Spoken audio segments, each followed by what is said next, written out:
Shantel stared at Min-hoo in surprise after overhearing his conversation with the police chief. "What do you intend to do now?" she asked him. Min-hoo got up and paced back and forth.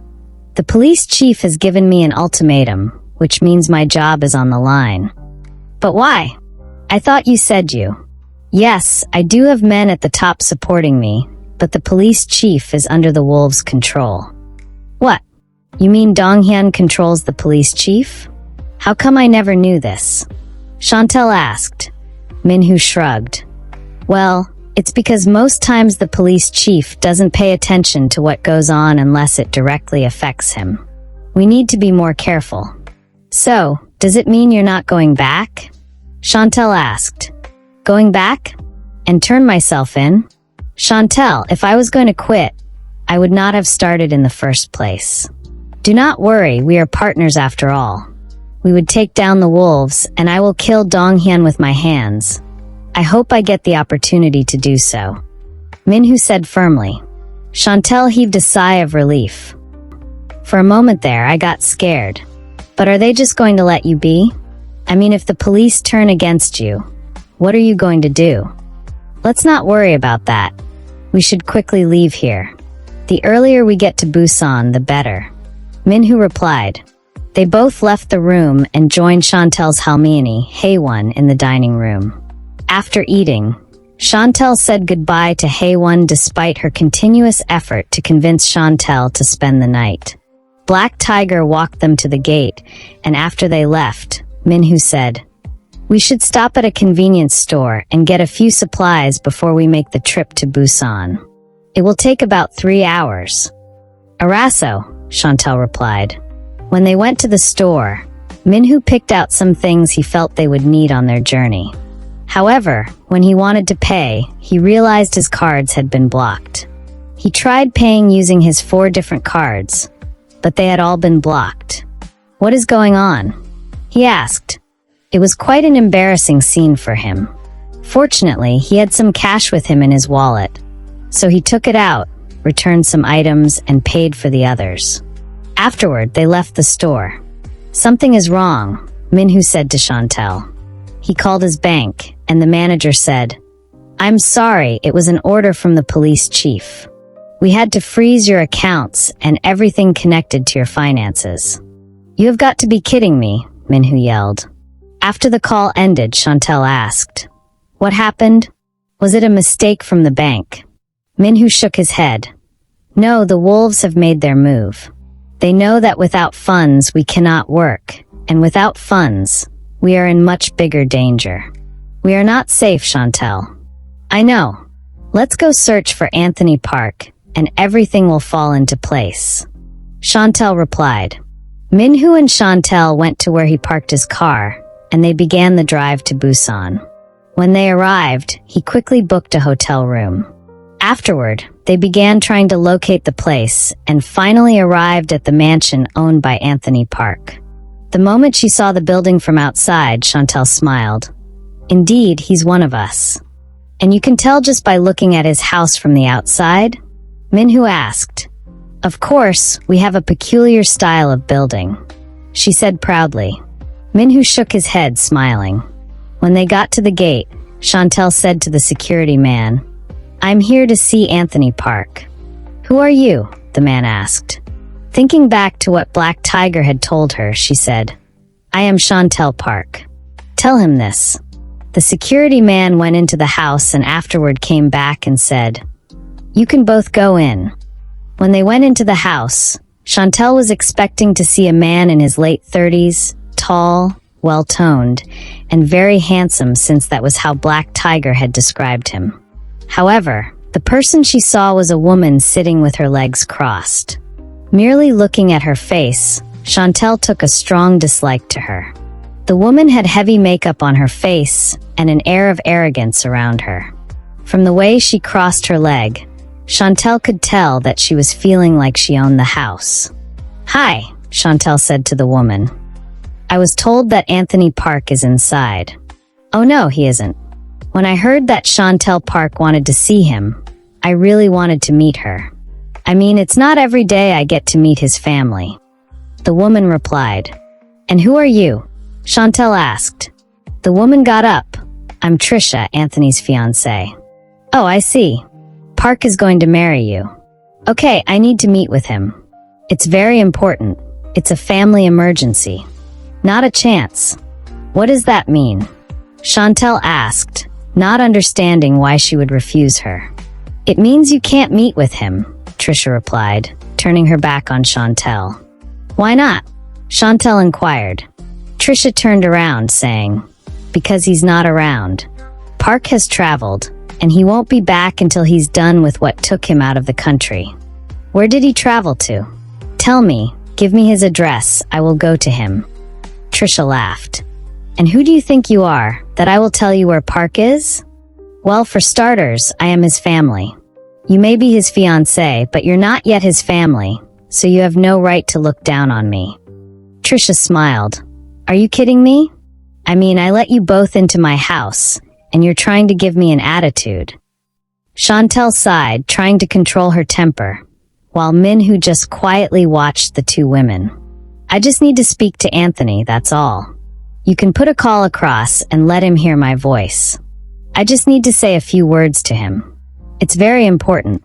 Shantel said, softening her voice. As I said before, no. It means that even if I can help you, I will not help you. Now, when you're done, get your sorry asses out of my house. After speaking, Trisha turned to walk away, but Shantel lost it, pulled her back, and began to choke her, pressing her neck with her hands. Trisha struggled to breathe and scream for help, but Shantel didn't want to let her go. Min-hoo tapped Shantel on the arm and said, let her go, Shantel. Shantel, come on, let her go, Min-hoo repeated. Shantel finally let go of Trisha, who fell on the ground struggling to catch her breath. Anthony will not be happy about this when he gets back, she said. Go to hell, Shantel replied. Afterward, she stormed out of the house. When she got to the gate, the man at the gate said, Excuse me, Mississippi Park. Yes, what is it? Shantel asked him, Why don't you leave your number with me? If Mr. Park gets back, I will tell him about your visit, and he will call you. Shantel thought about it and said, Arasso, it's a good idea. If he can get back earlier, it will be better for me. She left her number with the security man and finally left the place. Once they were out of there, Min-hoo said, You shouldn't have given him your number. He might be a security man for Park, but you don't know him. Yeah, I know, but look around, Min-hoo. My options are limited. What am I going to do? Everywhere I turn to, I hit a brick wall. I need to find my parents. The more I delay, the more danger they are in, Relax, we're going to find them, Min-hoo reassured her. When they got back to their hotel room, Shantel began to pace up and down while Min-hoo stood by the window. There has to be something I can do, she said. I couldn't have just come here for nothing. I must do something. I need to help my parents. While she was still thinking, her phone began to ring. It was from an unknown number, but she answered it. Hi, who is this? She asked. This is the security man, the one who took your number earlier. Oh, is Anthony Park back? She asked. No, he isn't, he replied. Shantel's enthusiasm died down. So, why are you calling me? She asked. He said, Well, while you were inside the house, I did overhear your conversation with Miss Trisha, and yes, Park may not be around, but I know someone who can help you get through to him. And who is that? His name is Blake. At night, you can find him at the King's Club, but during the day, you can find him at his car wash. Oh, so this man can connect me to Anthony Park? Shantel asked. Yes, he can, the security man replied. Sorry about Miss Trisha. She can be very rude and annoying. Yeah, tell me about it, Shantel said. Thank you. Can I get a picture of Blake? The man quickly forwarded Blake's picture along with the address of the King's Club and his car wash place to Shantel. At this time, Min-hoo was on the phone, but once the call ended, Shantel approached him and said, Min-hoo. Min-hoo also ended his call. She said, I just got a call from the security man we met at Anthony Park's gate. He gave me the name and address of someone who can connect me to Anthony Park. I need to open that last file, and I need to get the password. Apart from finding out the safe houses, I'll get access to some money. Without money, we cannot do anything. Your accounts have been frozen, but they cannot touch mine because those are foreign accounts. I know, Min-hoo said. You don't know that security man. Yes, we don't know him. Let's just go and search for Blake. Shantel implored. Min-hoo sighed. Normally, I would have said yes, let us go, but I just got a call from a trusted source. The Wolves' men are here in Busan, which means they are aware of our presence because someone has tipped them off. At this point, we can't trust anyone, Shantel. They're all over looking for us. This is the only opportunity one have since we can't stay here. We will come up with more opportunities, Shantel. I'm working on something, all right? I will come up with a plan. I know you really want to find your parents, and I really want us to do so, but just take it easy. Don't be rash. Please. Shantel sighed and sat on the bed, while Min-hoo took off his shirt, retrieved his towel from his bag, and said, I will just quickly shower. Once I'm out, we will talk about everything. She nodded, all right. As Min-hoo went into the bathroom, Shantel sat on the bed thinking. Her eyes went over to the window and then the table. She noticed a notebook and a pen on the table, and after thinking for a while, she got up, walked over to the table, tore out a piece of paper from the notebook, took the pen, and scribbled something on the paper. Afterward, she said, Do not worry, Min-hoo. I will be back once I find proof. I cannot sleep on this. My parents' lives are in danger. This might be the only chance I get. Min-hoo came out of the bathroom about 10 minutes later and saw that Shantel wasn't in the room. He looked all around, calling her name, but then he didn't get a reply. His eyes went to the table, and he saw the note she had left. Damn it, Shantel, why are you so stubborn? He cried out before rushing to put on his clothes and dashing out of the room. As Min-hoo hurried out of the hotel, he stopped a cab and got into it. The moment he did, he dialed Shantel's number, but she did not take his calls. While she sat in another cab on her way to Blake's car wash, Shantel looked at her screen and inwardly said, I'm sorry, Min-hoo, but I don't think you understand me. Once I get the information I need, I will call you back. After saying this, she put her phone back into her pocket. When she arrived at the location, she came down from the cab, paid the driver, and walked into the car wash. She looked at the name Be Wash boldly inscribed on the place and said, So he was right. As she walked into the car wash, she noticed that there were a few men there, and she figured that either one of them was Blake or they were all working for him. She couldn't tell since they all had the same uniform, and she hadn't gotten a closer look at anyone.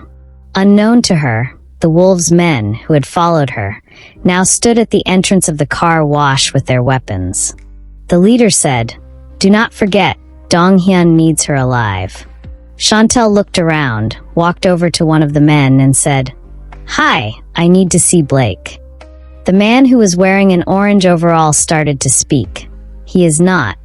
Before the words could come out of his mouth completely, he was shot in the shoulder, and he fell instantly. Shantel quickly went down and tried to take cover as the men began to open fire, shooting as many men as possible. Those who could run away did, and the rest were gunned down. Shantel looked around and saw that there were so many men. She had no weapon with her, and they were all shooting at her. Damn it! She cursed and kept moving, trying to hide. She noticed another man with an orange overall running towards the back. She quickly went after him until she caught up with him. Turning him, she asked, Where's Blake? The man replied, I have no idea. Then he pushed her away from him and ran even faster. She followed behind him, but suddenly lost sight of him. Looking around, she saw no sign of him, but then she saw a gate. It wasn't so high and looked like it was linked to another compound. Knowing that those men who were shooting were after her, she did not waste any time. She climbed the gate and jumped over to the other side. The moment she did, however, she was attacked by a dog. She had not expected the attack, so when the dog jumped on her, she fell on her back. The dog began struggling to bite her while she fought to push it away. It was a Jindo and it scratched her hands and neck while trying to bite her arm. She struggled until finally, she was able to punch the dog on its neck, and it fell off her body to the ground, whimpering in pain. She quickly got up, and there was blood on different parts of her arms and neck since the dog had scratched her thoroughly. She began running toward a big gate. When she arrived, she saw a security man standing by the gate and urgently exclaimed, take cover, right now?" The gateman, clueless about the situation, just watched her as she opened the gate and ran out. As she ran, the man noticed armed men jumping in through the smaller gate, and the dog, which was supposed to protect the house, was now lying unconscious. He quickly rushed into his small room and locked himself inside. Meanwhile, the men ran out the gate and pursued Shantel. After running through the gate for a while, she managed to hide behind a pillar, observing the wolves. Realizing they were not all present, she counted about 12 men. "I need a weapon," she thought. Backing up slowly to avoid being spotted, someone suddenly appeared behind her.